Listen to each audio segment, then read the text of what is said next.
a fox. This fox had snuck into the campsite and walked right up behind Simone and just started eating her head. And amazingly, it did not wake Simone up right away. And so this fox got 20 or so serious bites out of Simone's head before she shot up and scared it away. And so almost certainly what Simone saw running away from her in that quick moment was the fox.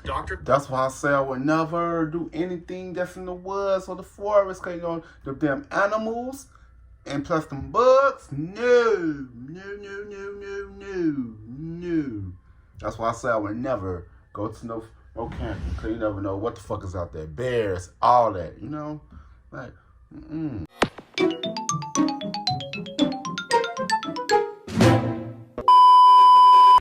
Yo, what's good? What's going on, YouTube? It's your boy K1CB. I'm back with another motherfucking reaction video. You know what I'm saying? Today's we're going to be reacting to Mr. Ballen. The boy thought he saw a ghost. The truth is much worse. Ooh, I want to know what the hell they're talking about, you know what I'm saying? But yeah, man, shout out to the person that told me to react to this. Shout out to y'all, you know what I'm saying? You like to give a thumbs up, you don't give a thumbs down, kind of why. We don't care just too, you know what I'm saying? Yeah, Super Squad, let's get straight into this video. Let's get it. Hey, full screen, let's get it. All right. In 1998, a young boy saw something terrifying out of a window in his house in the middle of the night, but after telling his mom about it, she looked around, didn't see anything, and so told him, you know what, you probably just imagined it. However, years later, that boy and his mother would learn he had not just imagined it. It was very real. But before we get into today's stories, if you're a fan of the strange, dark, and mysterious delivered in story format, then you come to the right place, because that's all we do, and we upload once or twice every week. So if that's of interest to you, please spend a nice long day at the beach, and then afterwards make a special trip to the like button's house so you can shake out your towels directly. Yeah, I like when he do that. Open windows. Also, please subscribe to our channel and turn on all notifications so you don't miss any of our weekly uploads. All right, let's get into today's stories. All right.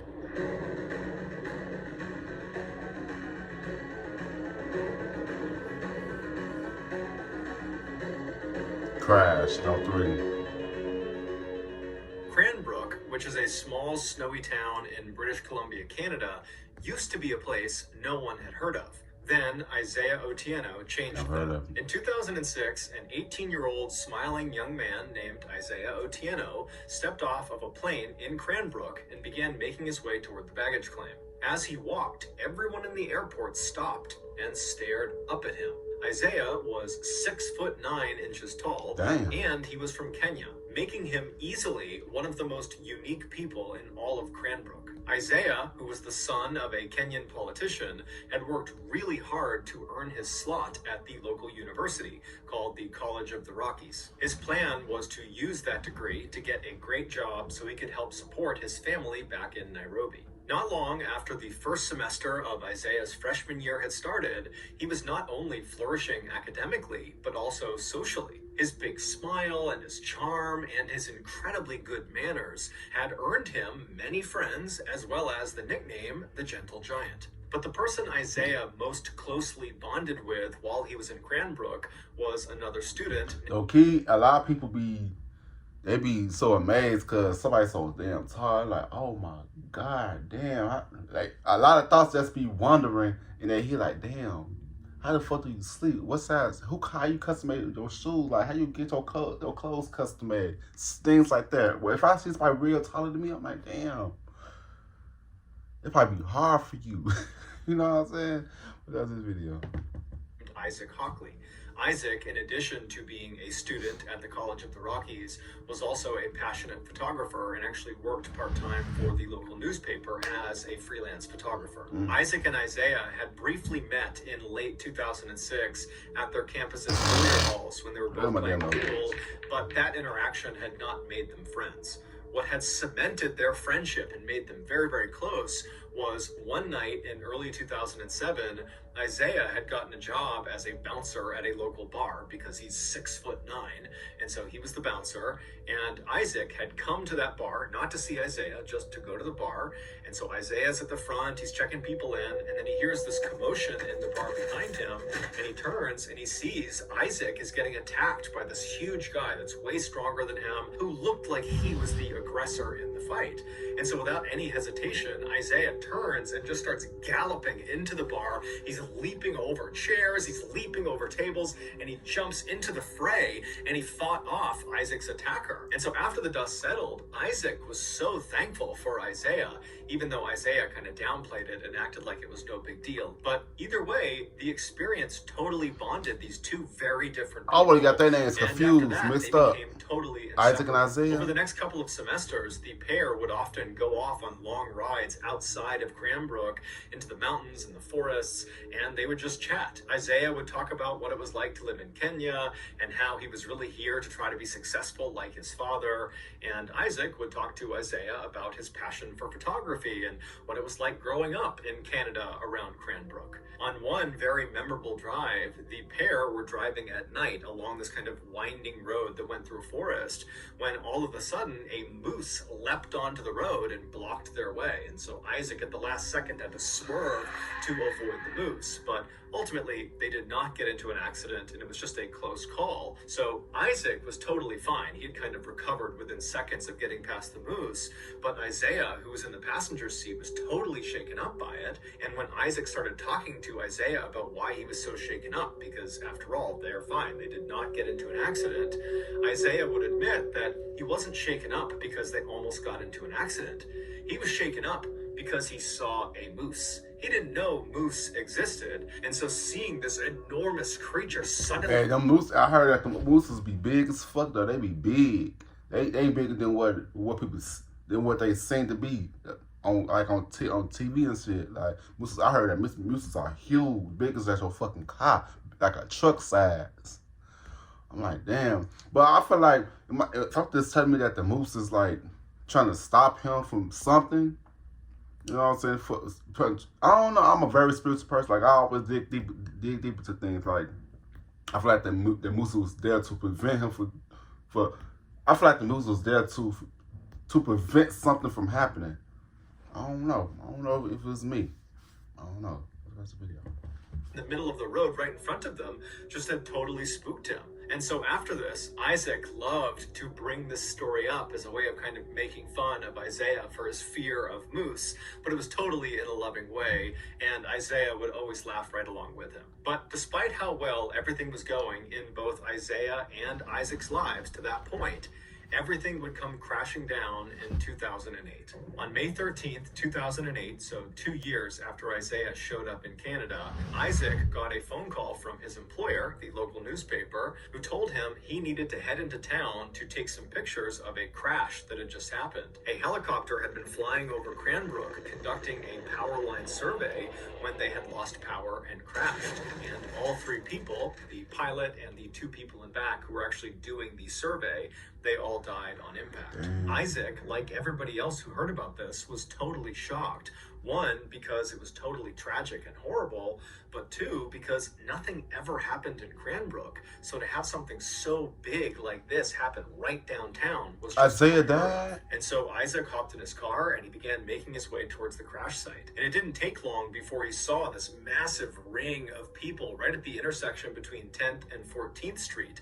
They were all on the sidewalk and up on buildings, and everyone's just looking in towards this massive mound of jagged metal that was on fire, and all this black smoke coming off motherfucker. And there's ambulances nearby, and police, and the fire department was there, and they're trying to put out the flames, but they can't do it. And so Isaac parks his car, and he rushes over to this ring of people, and he works his way towards the front. He pulls out his camera. Isaiah must have takes died. Pictures, first of the wreckage and the fire, and then also of the police as they put tarps over the bodies. Little did Isaac know, these pictures he was taking were about to take on a whole new significance for him. Earlier that day, just before 1 p.m., Isaiah wrapped up his final class of the day, and after he was done, he remembered he had some letters in his backpack that he had been meaning to mail to his family back in Kenya. And so he decided on his way home, he would make... So tell me, how old are you? Damn. I love this game. would make a detour to the post office and he would mail those letters. And so he left the building where this final class was and he stepped out into the bright sunshine of that May day. He put his headphones on and then he began to walk. At about 1:05 p.m., he arrived at the post office and he went inside just long enough to put his letters in the mail slot, and then he headed back outside. 1 minute later, at 1:06 p.m., as he was crossing 10th Street, the helicopter above lost power and crashed directly on top of Isaiah. Within seconds, he and the 3 people on board the helicopter would all be dead. It's believed because Isaiah was listening to music on his headphones, he didn't even hear the helicopter. Man, bro, that shit is crazy. That's why you gotta be conscious of all time. Look at your surroundings, man. Don't have your music too loud, cause shit like this will happen, bro. Dang, he was at the wrong place at the wrong time. That's what it was. The wrong place at the wrong time. All this shit could be prevented, bro. Damn. That shit, I know Isaac is scarred for that shit, bro. This happened like 15 years ago. As it was crashing down, he was just walking and then he was dead. Damn. It was a total freak accident. It wasn't until later that day that Isaac would realize the pictures he had taken of this scene included pictures of his friend. Before we get into our next story, I want to tell you about today's sponsor, HelloFresh. Back when I was 18 years old, I discovered my favorite food.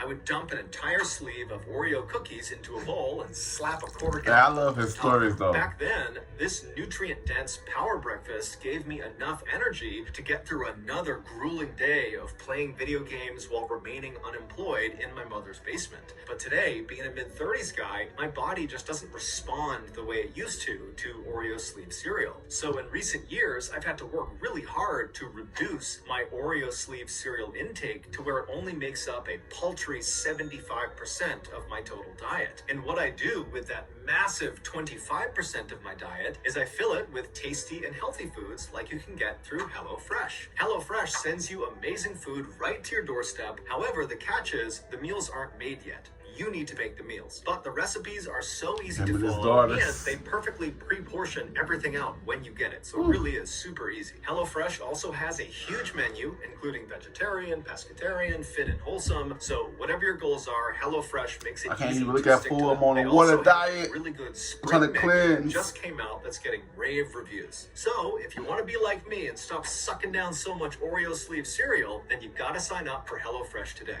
To do that, go to HelloFresh.com and use code MrBallen16 to get up to 16 free meals and 3 surprise gifts. Okay, back to the stories.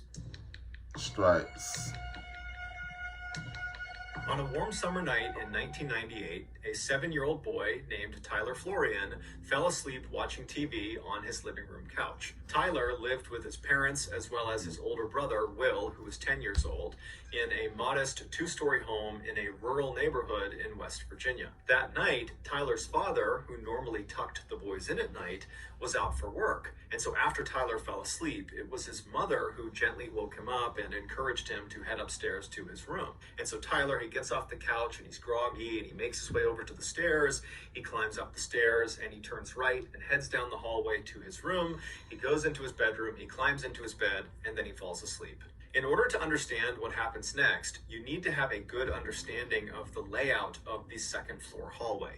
That hallway stretched from the front of the house all the way to the back of the house. And at either end of this hallway were doors that led outside of the house. And these doors had big windows on them.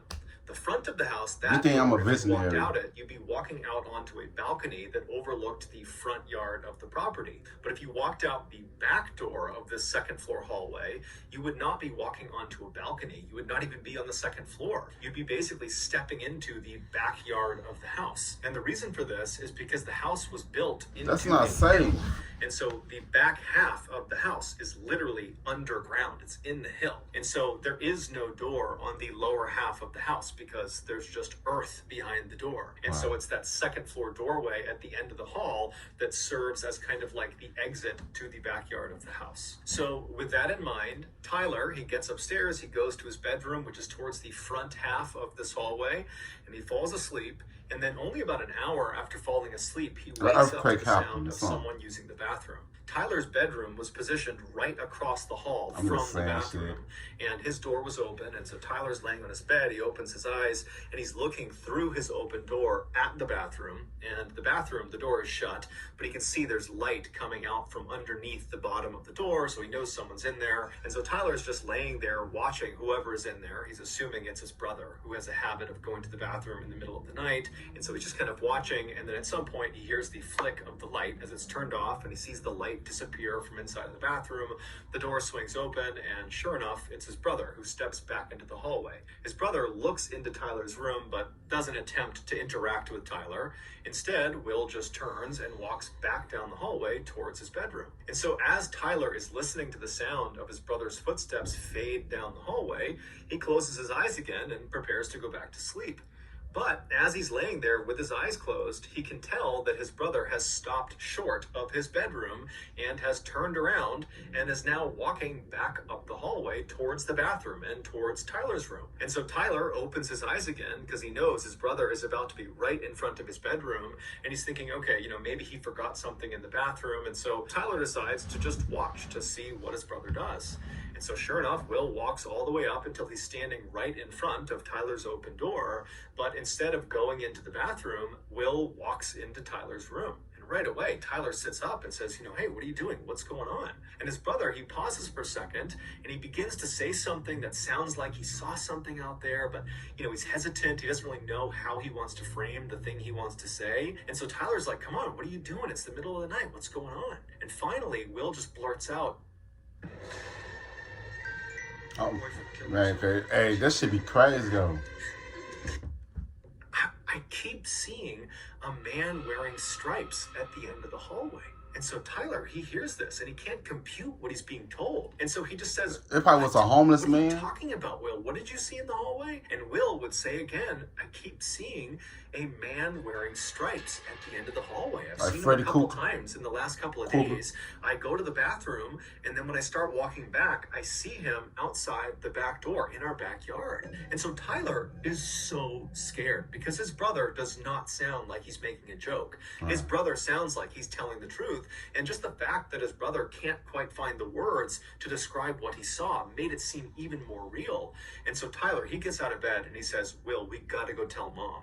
But that required going into the hallway and going down the hall towards where apparently this man in stripes was to get to their mother's bedroom. And so Will, who initially was not that scared of this man in stripes he had seen, was now starting to get pretty panicked in seeing Tyler's reaction to this. And so Will tells Tyler, stay right there, stay in the room. And so Will, he kind of peeks back into the hallway and he looks all the way down, and there is no man in stripes anymore. There's no one in the hall. And so he tells Tyler, the coast is clear, and the two of them run down the hallway all the way right in front of that door that leads into the back of the property where the man in stripes was, and they turn left and they go into their parents' bedroom where just their mother was because their father was out of town. And so they charge in there, they wake their mom up, and they're talking over each other, trying to communicate to their mom that there was a ghost, that there was an intruder, that there was something bad happening around their house. And so finally their mom just tells them to be quiet, and she says, okay, boys, sit on the bed, I'm gonna go have a look around the house. And so the two boys do as they're told. They sit on the bed,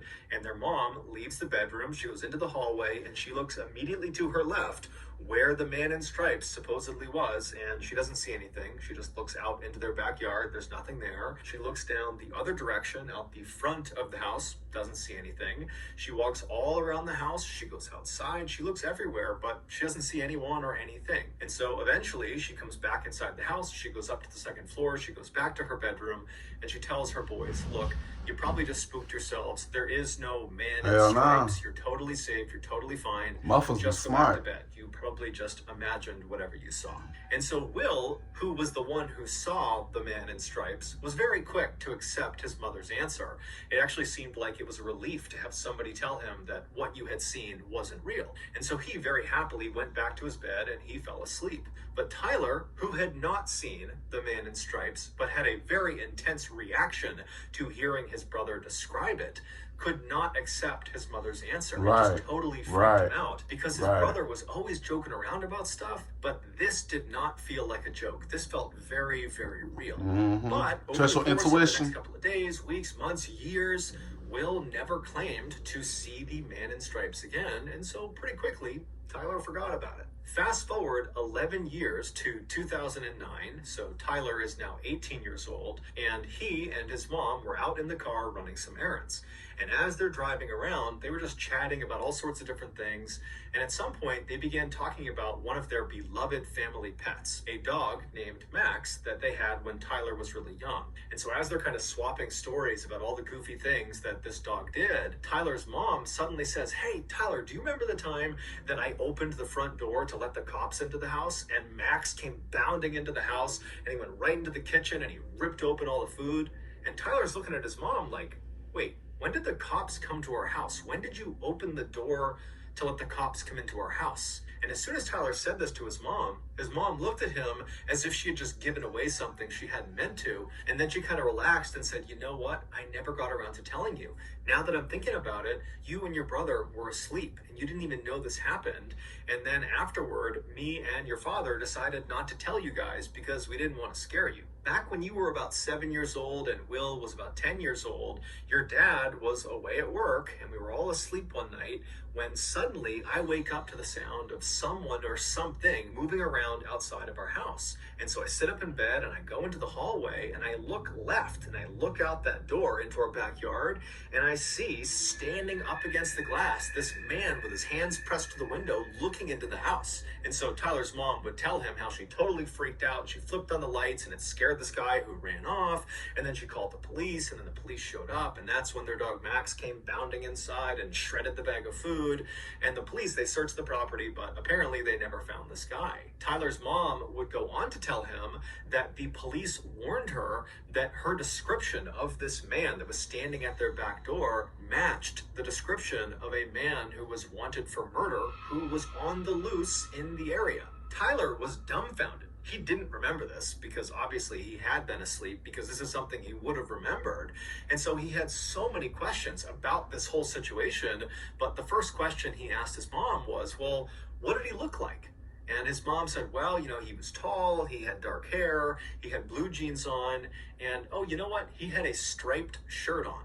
It would turn out for a couple of days in the summer of 1998, this suspected murderer who was on the run from police had apparently been hiding out on Tyler's family's property, and in the middle of the night, for whatever reason, this suspected murderer would walk over to the back door of the second floor hallway and he would put his face up to the glass and he would stare into their home. This was the man in stripes that Will claimed to have seen. He was... Ooh, and now that's a scary shit. It's a fucking child to have a fucking murderer. Oh no. And I'm not gonna lie. I've been traumatized for a long time, man. To see some shit like that and know that said he was a fucking murderer. So Tyler wasn't. What? So who was that? Will Tyler? They wasn't tripping when they saw that. Ooh, let's watch this video. Tyler, after making this connection, would follow up with his family members and he would do some digging of his own, but he was never able to figure out who the man in stripes was or what happened to him. That's some scary shit, Thorns. Very disturbing news out of Vernon Central High School. What's going on? Thundertax of shit.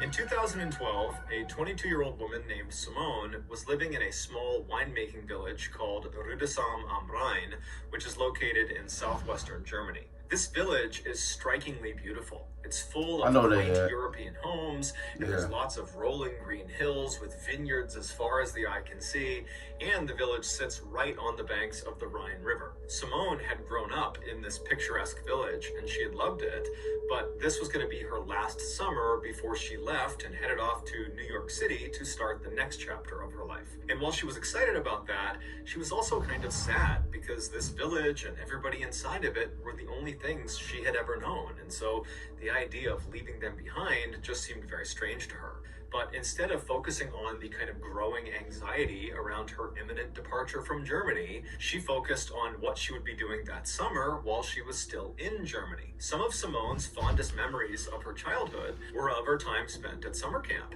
And this summer camp was located in this forest that was not far from her village. And every summer in July, Simone, along with about 200 other kids from her village and from neighboring villages, would converge on the campgrounds in the forest for 2 weeks of playing games and going on scavenger hunts and putting on stage plays and just generally having a really good time. But when Simone became a teenager and was too old to be a camp attendee, she decided she would volunteer and be a camp counselor. And she found it was awesome. She immediately connected with the other camp counselors, and she felt all grown up, having a real job, and she loved goofing around with all of the kids. And so every summer since that first time volunteering, Simone had gone back and volunteered again.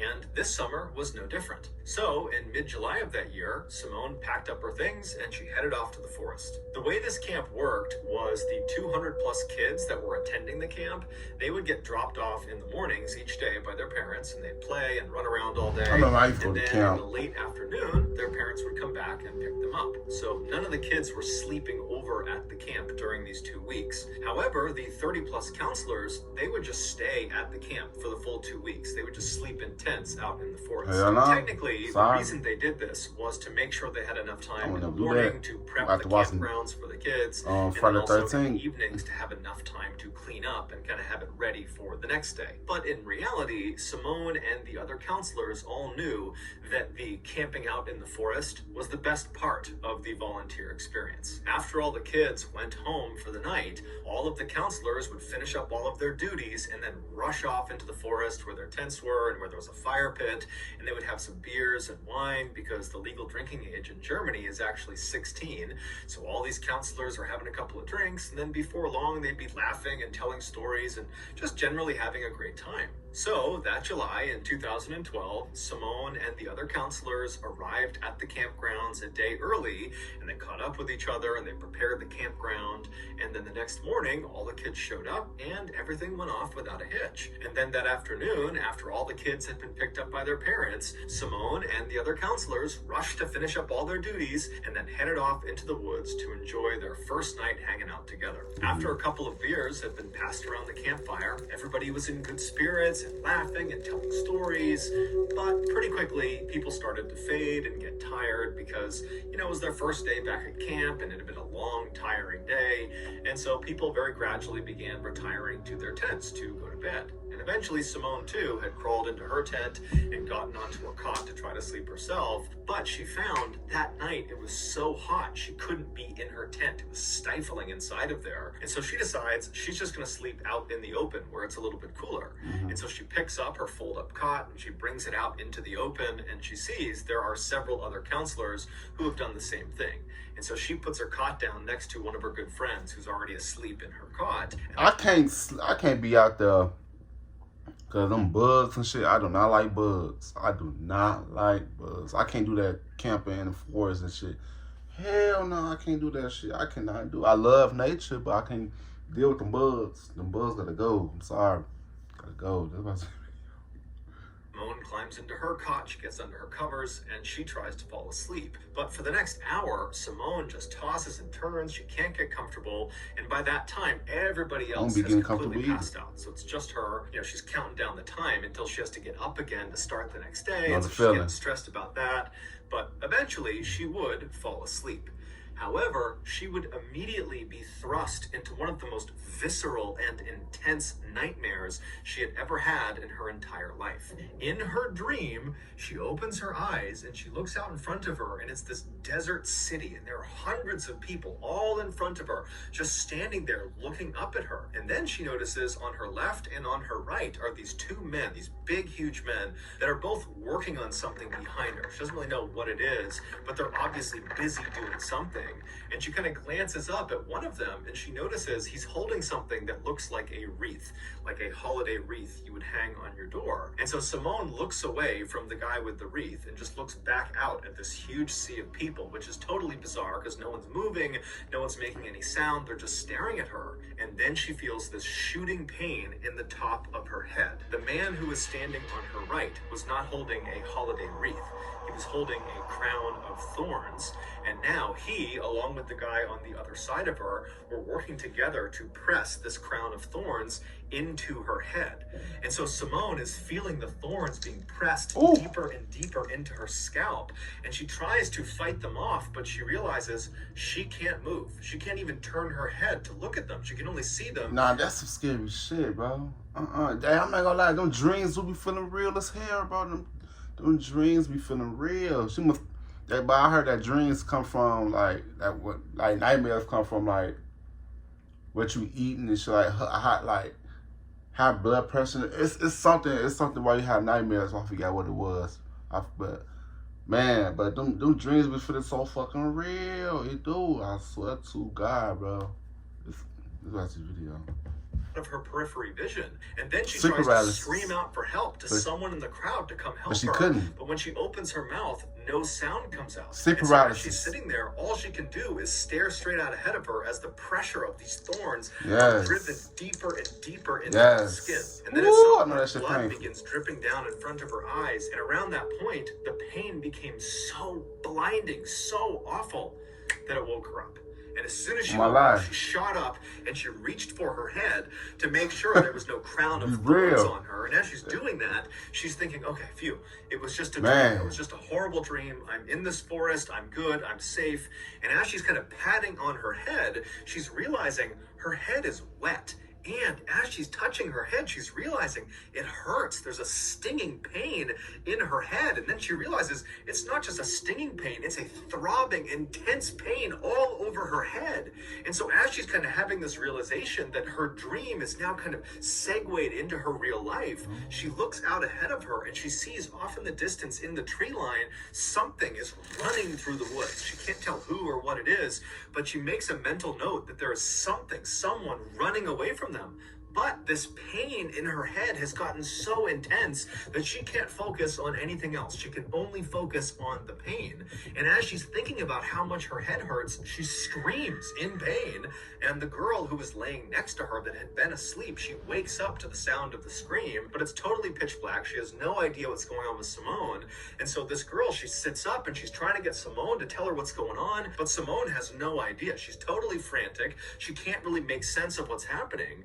And so this friend, she reaches down and she picks up a flashlight, she turns it on, and she aims the light at Simone, illuminating her head. And when this friend sees Simone's head, she starts to scream. Seconds later, the rest of the counselors that had been sleeping out were awake, and they were rushing Simone, who was now shaking and vomiting, over to one of the staff vans. And then 15 minutes later, they had driven her to the emergency room. It would turn out, after Simone had finally fallen asleep and she began having that really intense dream about a crown of thorns being dug into her scalp, well, in reality, something was digging into her scalp, and it was kind of manifesting itself in her dream. And what was digging into her scalp was the jaws of a fox. This fox had snuck into the campsite and walked right up behind Simone and just started eating her head.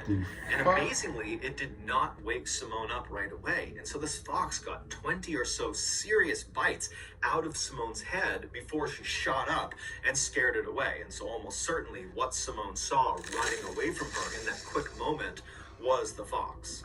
That's why I say I would never do anything that's in the woods or the forest, because you know, the damn animals and plus them bugs. No. That's why I say I would never go to no camping, because you never know what the fuck is out there. Bears, all that, you know? Like, able to save Simone and stitch her head back together, and they were even able to hide all of the scars in her hairline so you can't even see them. But despite her being physically okay today, psychologically, this was a very traumatizing event. Man. Not only does she refuse now to go into any forest, whether it's day or night, but she also periodically still gets phantom pains in her scalp that feels like the fox is biting her head all over again. That feeling don't that's leave. Gonna do it, guys. If you got something out of today's episode and you haven't done this already, please spend a nice long day at the beach, and then afterwards, man, that shit crazy. There was some good stories though, you know what I'm saying. But that first one with the Isaiah dude, that was kind of sad, bro. He left it. He was at the wrong place at the wrong time. Lost his life. Number 2, what was number 2 again? When that little boy saw. When a little boy saw the person, that one was kind of scary though. All 3 of the stories was kind of scary and intense, you know. Yeah, man. Yeah. But yeah, if you'd like to give a thumbs up and give a thumbs down, because y'all know why I've been okay edition too, you know what I'm saying. Comment down below what you guys want me to react to do next. I'll do it, you know what I'm saying. But yes, I'll see you guys in the next video. Peace out.